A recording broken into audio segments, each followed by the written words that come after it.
ગામડામાં જે શાંતિ મળે છે તે શહેરમાં મળતી નથી. ભલે ધંધા રોજગારની દ્રષ્ટિએ ગામડામાં ઓછી તકો હોય અને શહેરમાં વધુ હોય, પરંતુ ગામડું શાંતિ માટે ખૂબ જ સારું હોય છે. આ છે અમારું માલસર ગામ, જે ગુજરાત રાજ્યમાં વડોદરા જિલ્લામાં અને તાલુકા સિનોરમાં આવેલું છે. આ માલસર ગામનું એક નાનકડું ફળિયું છે, જે આ ફળિયાનું નામ એકલવ્યનગર રાખવામાં આવ્યું છે. કોમેન્ટ બોક્સમાં જરૂર જણાવો તમારા અભિપ્રાય.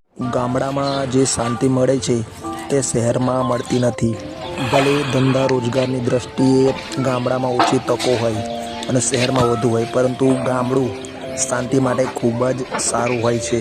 આ છે અમારું માલસર ગામ, જે ગુજરાત રાજ્યમાં વડોદરા જિલ્લામાં અને તાલુકા સિનોરમાં આવેલું છે. આ માલસર ગામનું એક નાનકડું ફળિયું છે, જે આ ફળિયાનું નામ એકલવ્યનગર રાખવામાં આવ્યું છે. કોમેન્ટ બોક્સમાં જરૂર જણાવો તમારા